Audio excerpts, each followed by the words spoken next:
यूं ही नहीं मैं बन जाता हूं। कुदरत के कोने कोने से खूबियां खोज लाता हूं। गुणवत्ता की गहराइयों का गोताखोर हूं मैं।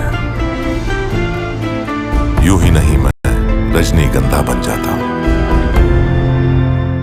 क्योंकि इंडी गठबंधन तो हर एनकाउंटर पर सबसे पहले आरोपी की जाति और धर्म ढूंढने लगता है। बहराइच एनकाउंटर में जिन आरोपियों को पकड़ा गया वो अखिलेश यादव के वोट बैंक से जुड़े हैं, इसलिए समाजवादी पार्टी तुरंत एक्टिव हो गई। अखिलेश यादव ने कहा कि यूपी सरकार अपनी नाकामी छिपाने के लिए एनकाउंटर कर रही है, एनकाउंटर से डराया जा रहा है। सुनिए जरा अखिलेश यादव। और फिर ये इनकाउंटर, हाफ इनकाउंटर ये डराने के लिए हैं। आप मुझसे ना नाम बताते ना कुछ बताते, तब भी मैं कह सकता था कि इनकाउंटर किसका किया इन्होंने। इनकाउंटर करना और नफरत को बढ़ावा देना, ये सरकार को नया तरीका मिल गया है काम करने का।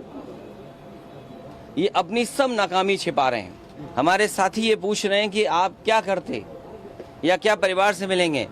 जो दुखी परिवार होगा उसको न्याय दिलाने के लिए हम लोग काम करेंगे। हुई नहीं है, घटना कराई गई है, और कराई गई के लिए दोषी कौन होगा। अगर जान गई है किसी की भी, हम दुख में शामिल हो सकते हैं, मुख्यमंत्री जी मिल सकते हैं, लेकिन कराई किसने है इस पे आप लोग बेहतर जानते होंगे। अगर जान गई है, हम दुख बांटने से ज्यादा, जो आज सरकार भी दुख बांट रही है, सरकार को इस बात पे दुख करना चाहिए था कि घटना क्यों हो गई, होनी नहीं चाहिए थी। अखिलेश यादव कह रहे हैं कि आप जिनका इनकाउंटर हुआ है उनका नाम नहीं भी बताते तो मैं समझ जाता वो किस धर्म जाति से। लोग तो ये भी कह रहे हैं सर कि अगर आप नेता का चेहरा नहीं भी दिखाते और ये बयान सुनवाते तो हम बता देते कि ये कौन नेता ऐसा बयान दे रहा होगा। बहराइच एनकाउंटर पर अखिलेश यादव की उलझन साफ देखी जा सकती है। जब वो मीडिया के सामने आए तो लंबा चौड़ा बयान तो दिया, लेकिन कहीं भी पीड़ित रामगोपाल मिश्रा का नाम नहीं लिया।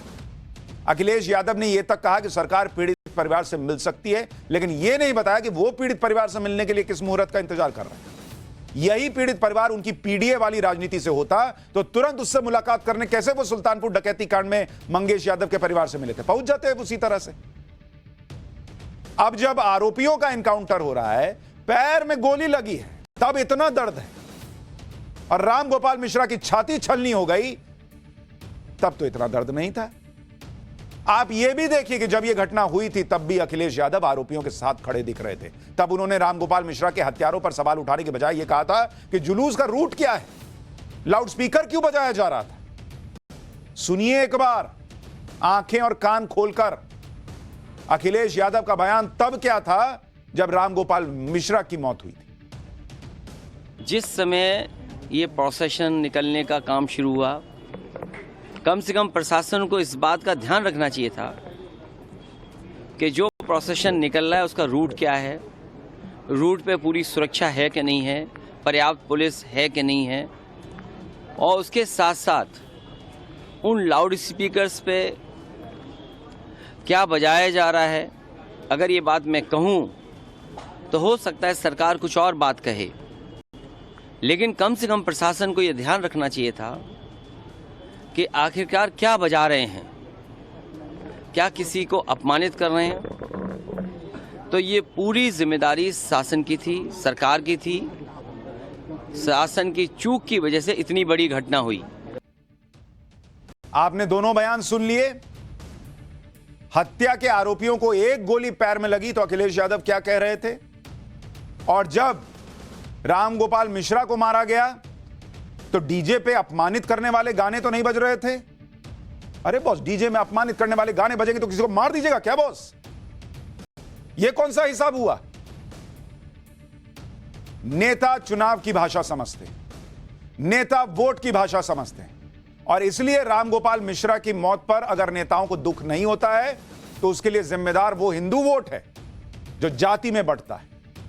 नेताओं को भरोसा है कुछ भी करेंगे, कुछ भी इनके लिए बोलो ना बोलो, ये तो जाति में बंट के वोट देंगे, लेकिन जहां बल्क में वोटिंग होती है उसके लिए खड़े होने के लिए लाइन लग जाती है। यूपी में उपचुनाव है, इंडी गठबंधन को मुस्लिम वोट चाहिए भर भर कर, इसलिए कांग्रेस भी अखिलेश यादव के सुर में सुर मिला रही है। यूपी कांग्रेस के अध्यक्ष अजय राय ने एनकाउंटर को फर्जी बता दिया। अपराधी कह रहा है कि हम भाग रहे थे, गलती कर दी, लेकिन ये उसको एनकाउंटर को फर्जी बता रहे हैं। सुनिए कांग्रेस के नेता क्या कह रहे हैं। ये पहले से फर्जी इनकाउंटर करा रही है, चाहे वो मंगेश यादव का हो, अजीत प्रताप सिंह का हो, चाहे ये बहराइच, ये केवल और केवल अपने फेलिवर को, अपनी कमियों को छिपाने के लिए की। और सरकार केवल और केवल दंगा कराना और फर्जी इनकाउंटर कराना। दंगाई तो दंगाई है। दंगाई को आप किसी धर्म के साथ क्यों जोड़ते हो?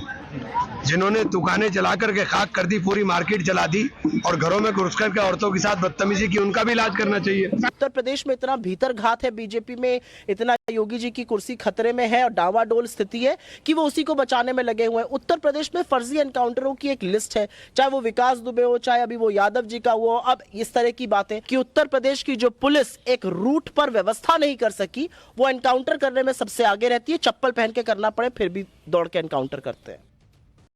बहराइच में जिनका एनकाउंटर हुआ उनका नाम सरफराज और तालीम निकला, तो असदुद्दीन ओवैसी कैसे चुप रहते भाई? ओवैसी ने भी एनकाउंटर को लेकर योगी सरकार को निशाने पर लेते हुए ट्वीट कर दिया कि बहराइच हिंसा के आरोपियों का पुलिस से एनकाउंटर का सच जानना मुश्किल नहीं है। योगी की ठोक देंगे नीति के बारे में सब जानते हैं। अगर पुलिस के पास इतना सबूत होता तो आरोपियों को कानूनी सजा दिलाने की कोशिश होती। आप सोचिए बॉस, इन पर आरोप है हत्या का, लेकिन चूंकि सिर्फ इनका धर्म जो है वो इनके काम आएगा चुनाव में, तो हर नेता लाइन में लगा हुआ है अपराधी के ऊपर पुलिस ने गोली क्यों चला दी ये सवाल पूछने के लिए, जबकि ये लोग ये नहीं पूछ पाए कि रामगोपाल मिश्रा पे गोली क्यों चली थी। एनकाउंटर पर इस तरह की राजनीति खतरनाक है, क्योंकि अगर वोट के चक्कर में राजनीतिक पार्टियां आरोपियों के साथ खड़ी दिखेंगी तो फिर मैसेज सही नहीं जाएगा। दूसरी बात यह कि इंडी गठबंधन एनकाउंटर में घायल आरोपियों की जाति और धर्म देखकर उनके साथ खड़ा हो जाता है, लेकिन कभी उन पुलिस वालों के साथ खड़ा होता नहीं दिखता जो एनकाउंटर में घायल होते हैं, जो एनकाउंटर की परिस्थिति में अपनी जान जोखिम में डालते हैं। पुलिस वाले के घर वाले नहीं होते क्या? बहराइच एनकाउंटर में जो लोग सवाल उठा रहे हैं वो ये बात नहीं बता रहे कि कैसे यूपी पुलिस ने संयम बरतते हुए आरोपियों के पैर में गोली मारी। ठोकना ही होता तो सीधा ठोक देते फिर, और 5 में से 2 को ही क्यों ठोका, बाकी 3 को भी ठोक देते फिर। और उस वक्त उनकी पुलिस वालों की जान खतरे में थी नहीं थी, उनको गोली लग जाती नहीं लग, इसकी किसी को चिंता नहीं है। अगर एनकाउंटर फर्जी ही होता तो फिर आरोपियों के पैर में गोली क्यों मारते? सुनिए, आरोपियों का इलाज करने वाले डॉक्टर तक बता रहे हैं कि दोनों आरोपी घायल हैं, लेकिन दोनों की जान को कोई खतरा नहीं है। 2 व्यक्ति आए थे हमारे यहाँ, जो 2 लोग, एक सरफराज करके नाम है और एक तालिम करके, मोहम्मद तालिम। तो दोनों के, एक के दाएं पैर में है, एक के बाएं पैर में। क्या स्थिति है सर? स्थिति दोनों की सही है। और थोड़ा जो गोली है, गोली अभी भी अंदर ही है, क्योंकि एग्जिट पॉइंट उसमें नहीं दिखा है।